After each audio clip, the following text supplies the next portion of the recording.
phone આવ્યો ભરી જશે ને તો મને દેખાશે ને ગાડી પર દેખાય ને પણ નહીં ભરે કોણ આગળ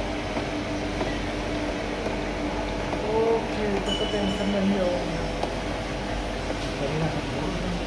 હે સારું પરિણામ બોલું છે કન્ટિન્યુઅસલી કરે